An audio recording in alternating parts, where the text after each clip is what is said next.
Today I'd like to share some concluding reflections from the Book of Joy, the book in which Desmond Tutu, the bishop, and the Dalai Lama from the Buddhist tradition, the Tibetan Buddhist tradition, try to kind of share some of their ideas about joy and how they have achieved joy in their lives. So I'd like to kind of conclude some reflections in terms of that. We talk about Randy Cohen, who is a cardiologist, who's done some research in this area, and it's fascinating. He's come up with the idea that a high sense of purpose correlates with a 23% reduction in death from all causes. So having purpose in your life, having meaning, finding joy, help us. As we've seen, I think, throughout these reflections, we've seen it help us not only certainly in a spiritual sense, but also quite literally in a physical sense. Maurice Oken has done some research as well and has found that volunteering reduces the risk of death by 24%. A lot of times people are like, I like to avoid death. I like to watch my diet. I'd like to do some exercise. Another element in the mix is do some volunteering, because that helps one also avoid death. And it makes sense. It gives our life, again, more purpose, more meaning, more joy, more encounters with others. And of course, volunteering, as we know, always enriches our life because we get to meet other people and we get to be enriched by the people that we are reaching out to. We get to be enriched by the encounters with them, by learning from them. Bishop Tutu points out that really, when you look at life overall, the aberration is really not the good person who tries to help others. But the aberration, he says, is the bad person. A great example that he uses is a lady in one of the black townships in South Africa saw a lot of abandoned children, decided to start a program to reach out and help them. She found out before long that many others, when they found out about her work, came to help her. And they volunteered to help her with the children. They would give her money, they would give her food, they would give her clothes, anything to help these children have a better life. So a lot of times we think that there's so many bad people out there, and so many people that are ripping us off, so many criminals, there's so much evil in the world. And not to deny that, of course there is. But what Tutu says is that is really the aberration. The norm is more people who want to help others and do good for others. Kind of corresponds with the Buddhist teaching that the Dalai Lama explains. He says, in Buddhism, there are three types of giving. There is the material giving, which we're all familiar with. We give to help people that need food. We try to make sure that no one is hungry.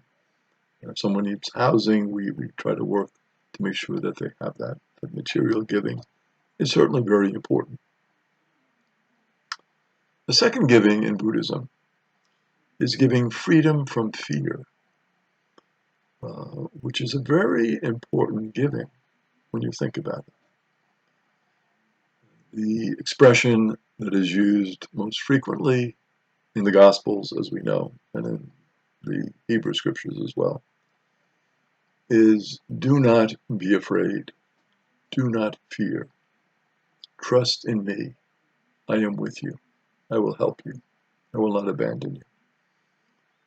So that whole idea of helping people to be freedom from their fears, because people sometimes drive themselves crazy with fear and waste much time worrying about fears, have fears dominate their life in some ways.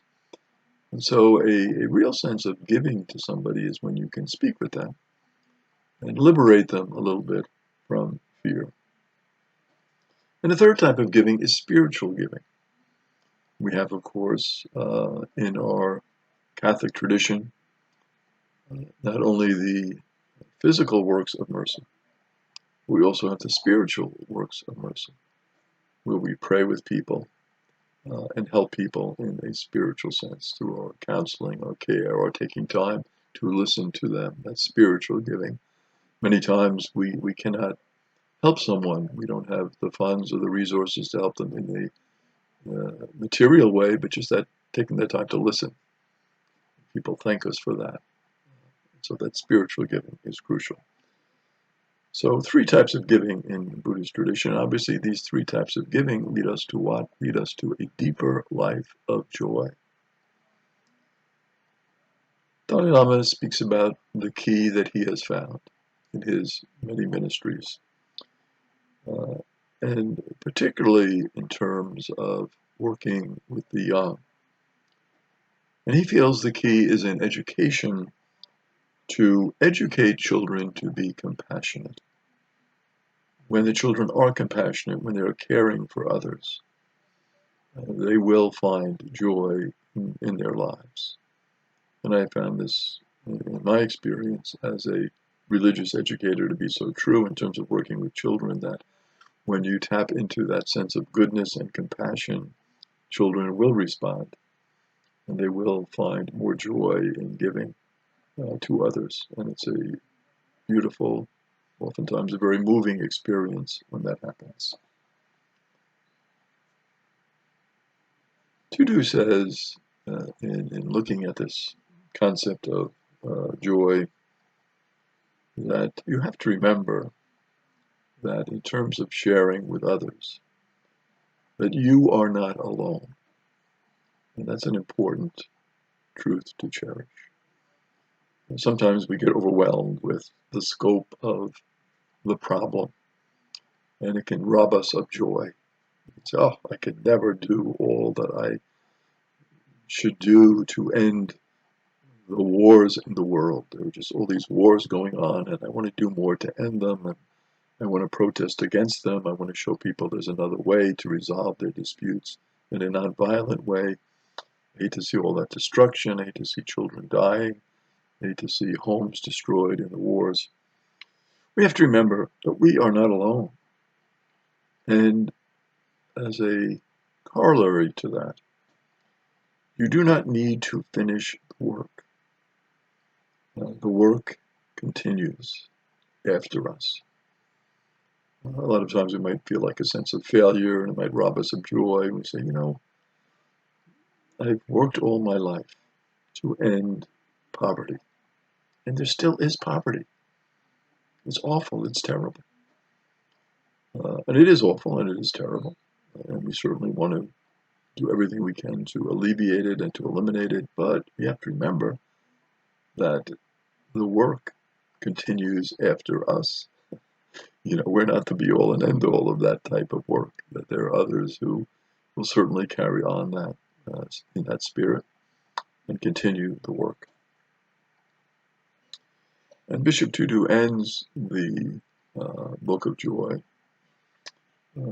with the whole idea of what can we give to the world. And he says, really, the greatest gift that we can give to the world and to other people is our joy. Because our joy, when we give it to others, becomes a contagious joy, spreads to others, and it shows the caring that exists in the world. So the key to joy, giving to others, being compassionate, being kind, and realizing that the work continues. The final section of the Book of Joy is a great section on different prayer practices. And in subsequent videos, I will explore some of those prayer practices with you together. God bless.